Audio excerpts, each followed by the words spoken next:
Hey everyone, Erica Sietsma here, CEO and founder of Autofluencer. And joining me today are Amanda and Chris from Racer on Demand. Hey, you two. How's it going? Woohoo. And so I wanted to have them on. We have met kind of a few times. I think we met on LinkedIn originally. I think it was like a Sunday. Amanda, you and I started messaging like we should know each other. And then we got to hang out at PRI, which was awesome. And, we were just like, I got to have you on Careers and Coffee talking about Racer on Demand, what you're building, your experiences, because I do think what you're building is a great asset to so many of the creators or drivers or ambassadors or partners, whatever you want to call the community that are on our platform.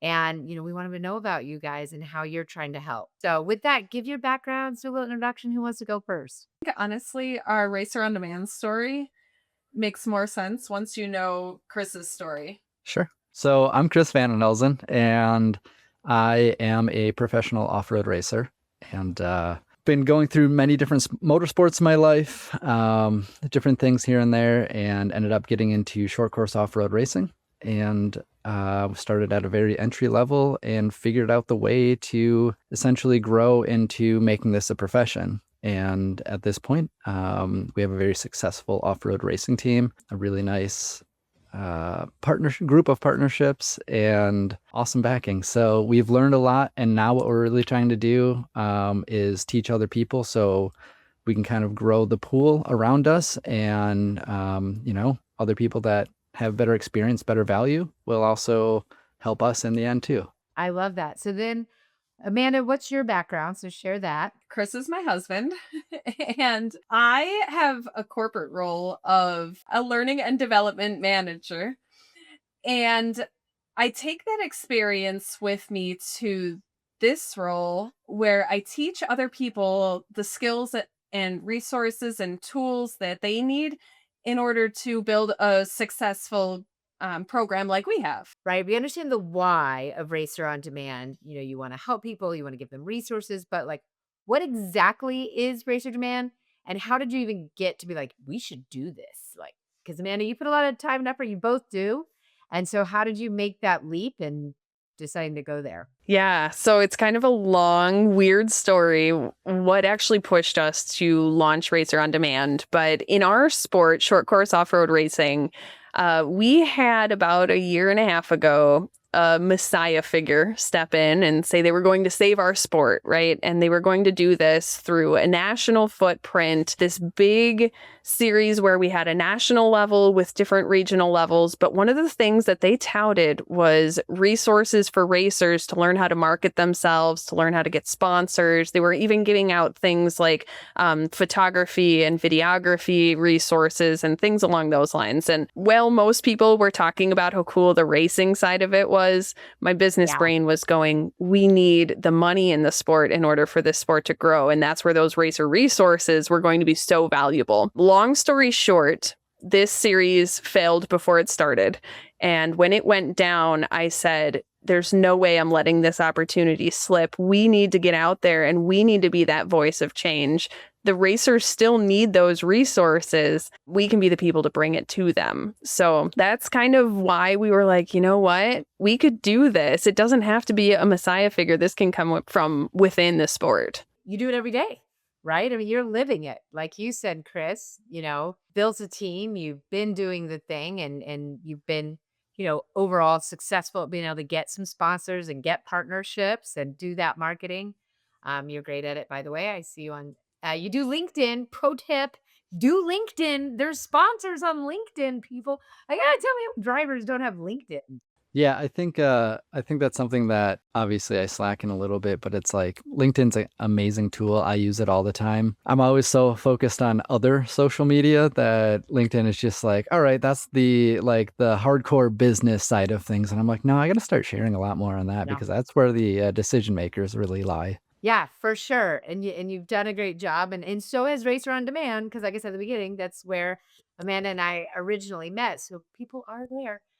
But with that, right now in the current kind of iteration of Racer on Demand, talk drivers through, if they go to your website, what is it that they can do there? What services do you currently provide? Yeah. So when you go to our website, the first thing that you're going to see overwhelmingly is our merch marketplace. So what we do is we take our racers' designs and logos, and if they don't have them, that's okay. We'll hook them up with people that can do that. That is not me. I am not a graphic designer, but we will put them in touch with people if they don't have that. But I'll take their designs and I'll put it on merch for them. And the way that we're doing this is in a way where they don't have these huge overhead costs, right? A lot of the racers in our sport, especially the sportsman racers that don't have the big sponsors, they go out there and they'll get a bunch of merch made because they want to get their names out there. They want to be seen, they want to be visible, they want fans to know who they are and to be able to represent them. And they want to be able to sell that to sponsors too, right? Look at my fan base. You look on the hill and there's all this purple.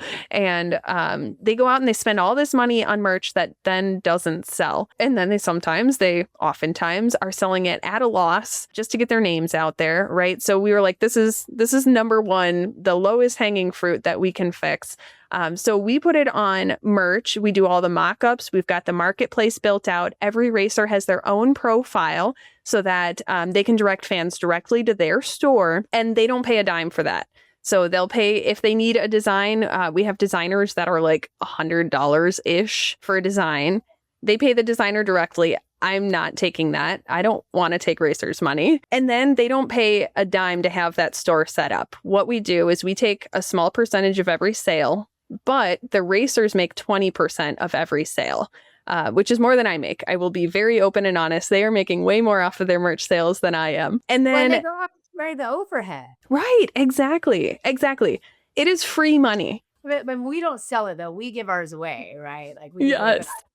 like I have to buy, $1,500 worth of hats, Yes. and it sits in my closet, and then I have to schlep it around, like, to Yes. events and stuff. But yeah. And $1,500 doesn't get you very far on hats either, right? Like if you were to put that capital out there and take it to the racetrack, I mean, at Fall Crandon, we move a lot of merchandise. We have a really good spot and we move a ton of merchandise. And I think last year we dropped a couple $1,000s just before that race to bring merch to the track. And the racers can buy their merch in bulk from us too. They just don't get their 20% commission. I'll give them the 20% off instead.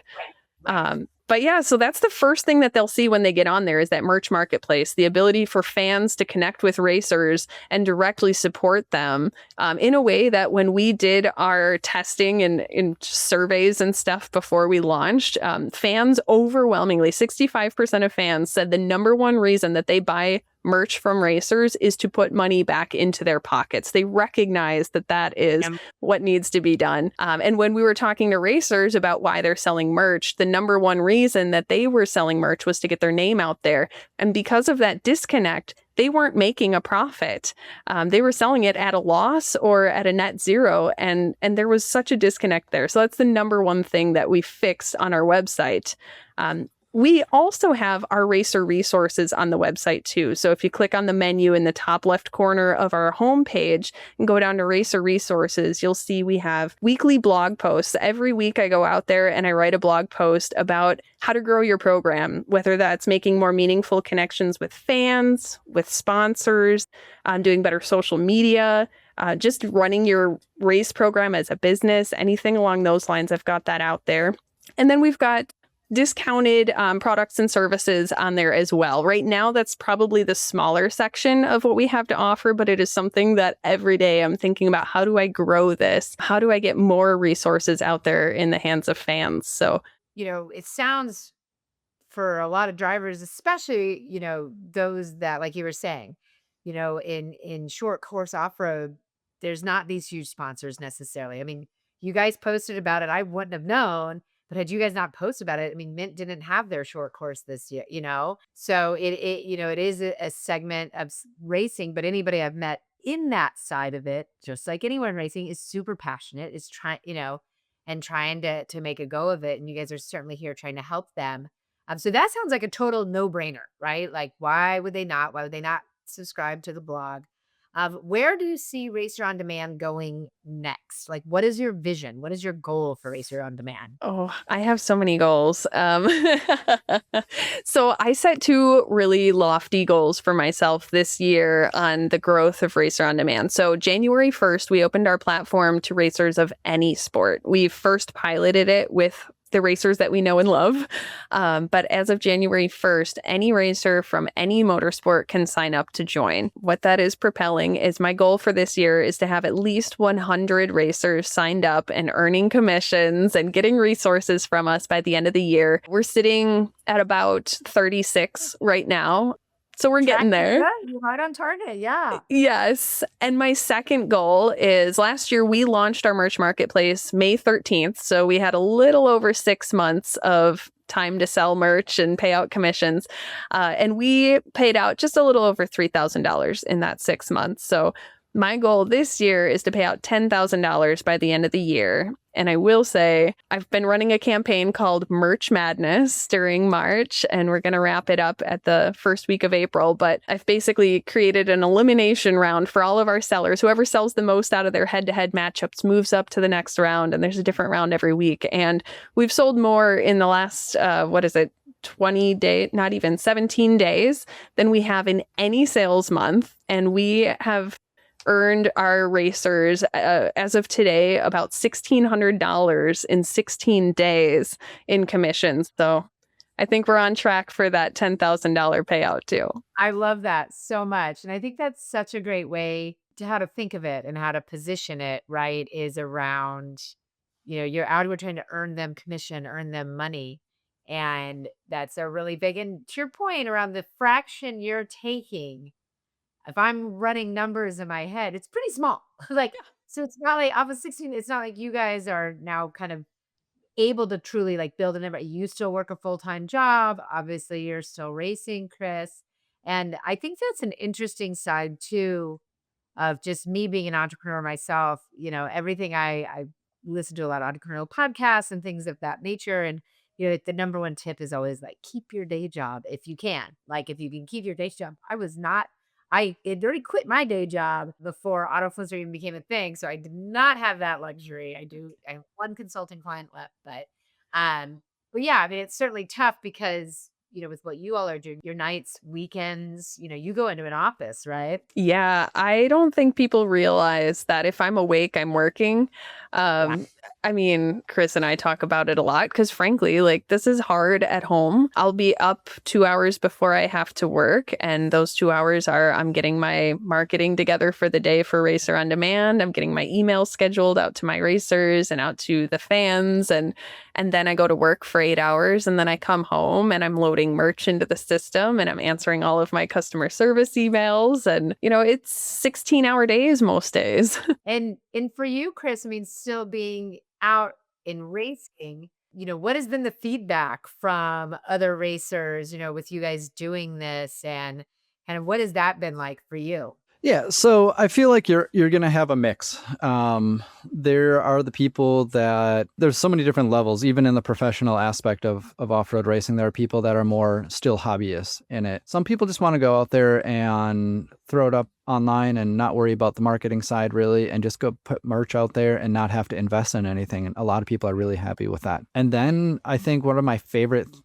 few people are typically like families of the kid racers right now, but there are other racers out there that are also in the same boat, have really taken advantage of the marketing aspect of it, learning, linking the resources to their programs, taking classes, working with people like Megan Meyer and Alex Streiler to get a lot of things going. And then who else do we have? Heather Wilson with High Gears out there. So there's a lot of positivity in the side of the racers getting resources out there and not having to front a bunch of money. So that helps out a lot. I think the great thing about it, and I'm kind of stealing this from Amanda, but the great thing about it is there's a lot of racers that are very concerned. Like, okay, if we want to do merch on your website, do we have to stop working with our current supplier? That's where we're like, no, you can still work with your current supplier, but we're just an added online thing. So a lot of people, it seems, racers, when they get a lot of racers, when they get comfortable with with a designer or manufacturer of t-shirts, clothing, swag, all that stuff, they want to stick with it because it's easy. They know it. They have the process down. So I think that's really the thing that we're fighting, I guess you could say, in the sport in general, is getting people to transfer over and understand the value and everything and what we're doing, and trying to get the racers to really understand, okay, I have to market myself. I have to do this. How do we do it? And I'll build on that too, because one of the things that we teach our racers is about branding themselves, but knowing their audience, right? Who are you really trying to market to? And it's not everybody. And that's one thing we have to remind ourselves is we've got, 400 people in our sport. We've got motorsports all across the US, all across the world. There's a huge audience. And if we tried to market and appease everybody, it's just not going to work. We are going to fail. We're going to have too many competitors. It's just not going to work. But what we can do is we can hone in on that market, that audience that really relates to what we're trying to do and wants to grow their program, right? To Chris's point, not every racer wants to grow their program. And that is the audience that I'm looking for. So if I can get that 1 out of 10 racers that wants to grow their program, and then they come to us for their services and they're patronizing the affiliate programs that we have, and they are selling their merch through us. If I just have 1 out of 10 that does that really well, then we're built for success. So those are the people that I'm targeting. The same way that I want our racers to learn how to find their fans. Not every person is going to be their fan. They need to find the ones that really resonate with their message. And I also love too what you said, Chris, about the kid racers, is that all I can ever think of is that show. So I didn't actually watch it. I just saw the memes from it, like Dance Moms or something like that. Oh, yeah. And it is like Dance Moms Motorsports style. When I was at Mint, it was my first time kind of doing a contingency to, and the parents were next level. So like I could definitely see, I feel like some of the, adult racers need some of those moms. Like those moms should be managers or something for some of the adult racers because they were in it. I mean, they had all the merch, they had all the things, and the kids were so cute too. So you're like, oh, okay. I think it's really cool to see how receptive the parents, but also the kids are to learning everything. I mean, let's be realistic. A lot of people, the older you get, I swear, the more stubborn you get, right? You're stuck in your ways. This is what I do. It's what I know, right? I feel like we have a great spot where we can be influential in building the future of our sport by working with these families and with these kids. And man, some of these kids just absolutely kill it on social media. Like their parents are good, the kids are good, and it's like they're getting better views and follows than most motorsports athletes in many different areas. And it's like, I love seeing that. I absolutely love seeing it. So it's really cool to have them on board. I think that's great. And it's such a great angle too, right? Of what you all are offering is you're really rethinking the whole merch strategy, which, already when you have children, it's expensive enough, look alone, your kids have probably picked quite possibly the most expensive sport to be in. Like, I don't think you can pick a board like, oh, horseback riding, so expensive. But I'm like, have you seen what goes into just like seeing these some of those carts and stuff I saw. I'm like, this is not something you get off the shelf. No. You can't go to Walmart and buy, my kid's first cart, like it's not there. Like you have to build it. You have to get it's custom. So to be able to give them this opportunity, and it's one less thing they have to think about. It's one less to do on the list because you guys are taking it off. So And we're building those habits really early too, right? They're learning how to market themselves really early, which is going to propel them through their career. Well, and to what you're talking about is like the future, as we look at the future of motorsports, I mean, it's certainly disheartening to see, with some of the track closures and everything like that. Thank you to everybody at SEMA Action Network that's fighting against some of these things. Okay, so you started to talk a little bit about, what's next and where you want to go for additional services, right? You guys already have the blog, you have the merch. Where do you see like Racer on Demand in 2, 3, 5 years? Oh man. Okay. Well, first off, I want it to be profitable. That would be a really great start because we just did our taxes and you and me both, girl. You Yeah. on that one. yeah, year one, that one was red. So we're hoping we go up from here. So that would be a good start. No, but realistically, I have this vision of Racer on Demand on a shorter term goal, like in the next couple of years. I really want to have a bunch of resources where when somebody says, I need a sponsorship deck made, I already have a couple of people lined up that will do that for you. But maybe I've also got like an AI bot that will do it for you, right? I think there are some opportunities for AI in this space big time. I'm already working on, and I have no idea how to monetize it at this point, but I'm already working on how do I put together a bot where people can just get advice so that they have a safe place where they don't feel like I don't know what I'm talking about, so I'm not going to ask. So I've got those kind of things kind of mulling around in my head.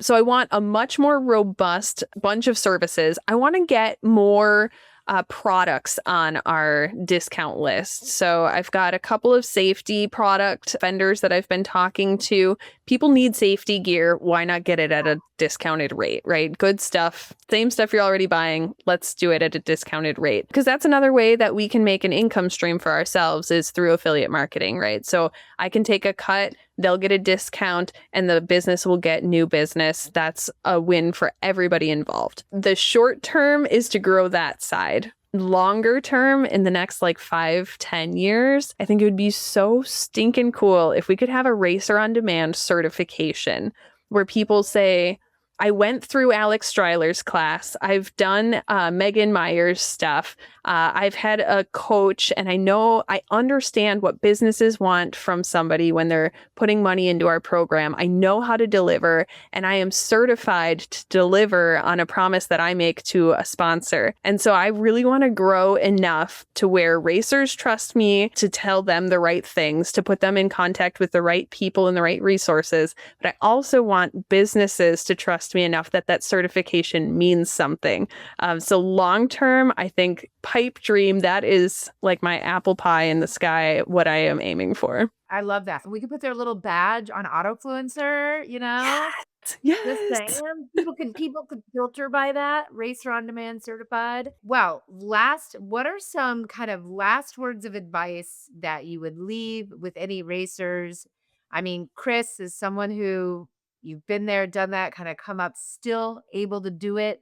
Any advice that you have to racers that are out there, like in the slog, kind of like feeling a little defeated? Yeah, I think the biggest thing is keep pushing no matter what. If you go and compare to everybody else, you're going to think you're doing terrible. So keep pushing, keep doing what you can when it comes to pursuing your dream, pursuing what you want to do in this. If you give up, you're never going to get your dream, right? And you're always going to wonder. Oh, yeah, always.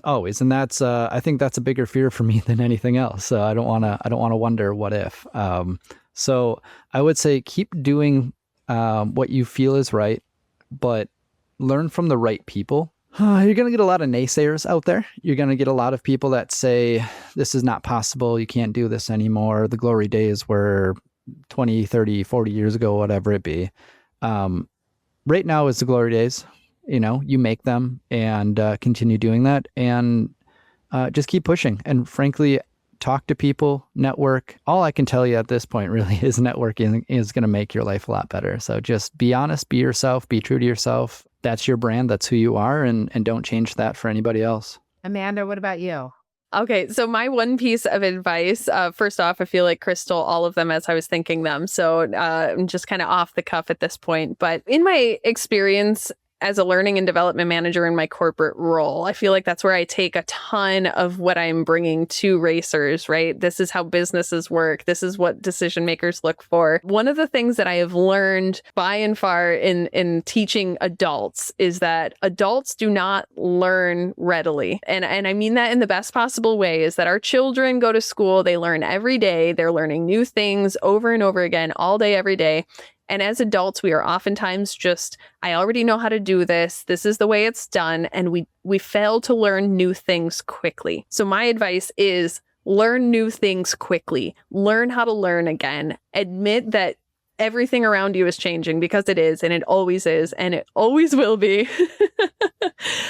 So go out there and always be searching to learn. I think that's part of the reason why we do have so many children that are in our programs, right? Those youth racers are excited to learn, they're motivated to learn, and I think we could learn a lot from them in that aspect. So that is my one takeaway, is to just go out there, learn new things every day. Well, you two are excellent. Thank you so much. We will link, go check them out, Racer on Demand.